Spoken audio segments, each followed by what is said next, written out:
संगत जी, प्यार से कहना धनंकार जी। आज जैसे अभी आपने सभी ने देखा कि किस तरह समागम का भी जो ये थीम स्थिरता और ये जो लोगो भी कि कैसे एक पेड़ का ही एक सिंबॉलिक रूप लेकर कि चाहे कितनी हवा चलती है और ऊपर से पेड़ इतना हिलता है, इतनी टहनियाँ, इतने पत्ते हिलते हैं, पर नीचे से तो वो रूट्स हैं जो पेड़ की एक जड़ें, वो इतनी मजबूती से उस पेड़ को कहीं सरकने नहीं देती, चाहे कितनी भी हवा चले। कैसे वो पेड़ अपनी जगह पे स्थिर इस वजह से ही हो पाता है क्योंकि उसकी रूट्स इतनी गहरी और मजबूत पकड़ रखती हैं। तो ऐसे ही अगर हम देखें कि किस तरह जीवन में हमें स्थिर अगर होना है तो कुछ भी घटनाएं घटती रहेंगी तो हम ऊपर से तो चाहे कितने भी अस्थिर हो सकें, पर अंदर से जो एक स्थिर के साथ जुड़ने से ही स्थिर होना कि अगर हमारी रूट्स ही ये विश्वास इस ज्ञान पर, कैसे इस निराकार पर हम जब पूर्ण विश्वास कर लेते हैं तो ये हमारा मजबूती ये विश्वास की ही हमें स्थिर रखती है। फिर वही होता है कि चाहे कितनी भी संसार में आंधियाँ हमारे जीवन में आएँ उस रूप में, पर फिर वो ठस से मस एक भक्त नहीं होता, अपने जीवन में बिल्कुल इस ठहरे हुए के साथ ही ठहरा हुआ होता है। जैसे उदाहरण में कि अगर कोई पानी का भी लें जहाँ एक ठहराव तो वो हो गया कि ये पानी एक जगह पे ठहर गया है और वो गंदगी का काम कर रहा है, फिर उस पर मच्छर भी पनप रहे हैं और कैसे फिर वो एक कोशिश रहती है कि पानी को ठहरने ना दें। और दूसरा ठहराव अगर पानी का देखें कि अगर मिट्टी वाला पानी है और उसको कहीं रख दिया जाता है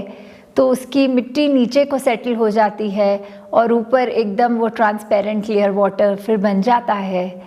तो कैसे फिर अगर हम ठहराव की अपने मन की अगर बात करें यहाँ, तो हमें किस तरह का ठहराव लाना है कि ऐसा कि इतनी सारे जो सोच विचार मन में चल रहे हैं उनका ये स्विमिरन द्वारा इस निरंकार से ध्यान जोड़कर जब मन में शांति आती है तो फिर वो ऐसा ही ठहराव हो जाता है कि चाहे डिस्टर्बिंग थॉट्स होते हैं वो एकदम काम डाउन होकर हमारे मन में वो मिट्टी की तरह नीचे सेटल हो जाते हैं और फिर हम एक स्वच्छ मन से, एक साफ सुथरे, एक प्योर फीलिंग से ही आगे बढ़ते हैं और ना कि हम उस पानी की तरह हो जाते हैं जो अपने आप में इतना गंदा कि सेटल ही नहीं हो पाता और अगर सरफेस पे लगता भी है तो उस पे सिर्फ कीड़े और मच्छर ही पनपते हैं। तो वो किस तरह की स्थिरता हमें चाहिए वो हम खुद ही सोच लें और निर्णय कर लें कि इस निरंकार प्रभु परमात्मा, इस साथ संगत, इस ईश्वर से जुड़ेंगे तो सच्चे रूप में स्थिरता आएगी। और जैसे ये भी आज संगत में लगातार ही हमें सुनने को मिला, किस तरह एक ज्ञान के बाद जो एक विवेक का रोल होता है, कैसे हमारी ये चेतनता हमारे साथ होती है कि ज्ञान लेने के बाद हमारी रिस्पॉन्सिबिलिटी इतनी बढ़ जाती है कि हर कदम हमारा फिर निरंकार से जुड़ के ही हो, क्योंकि जिस वक्त इस निरंकार को हमने भुला दिया तो वहाँ हमसे ये पूरा का पूरा ब्रह्म ज्ञान उस पलों के लिए हमसे छिन भी गया और फिर एक गलती होनी स्वभाव में हो जाती है। तो दातार सभी पे कृपा करे कि आने वाले समागम पे जहाँ फोकस करते हुए सभी ने एक उस भाव से कि फिज़िकली तो समागम न ही रहा इस साल, पर कैसे घरों में बैठे एक समागम का भी जहाँ आनंद लेना है और सेवाओं में भी कंट्रीब्यूशन अपने उस तरह जिस रूप में भी घर बैठे कर सकें वैसे ही करके सेवा इस बार प्रवान होनी है। तो दातार कृपा करे सभी पे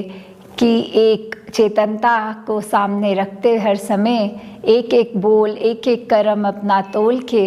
ऐसे करी जाए और मन को इस निरंकार प्रभु से जोड़कर एकदम स्थिर किया जाए। साथ संगत जी, धन्यवाद।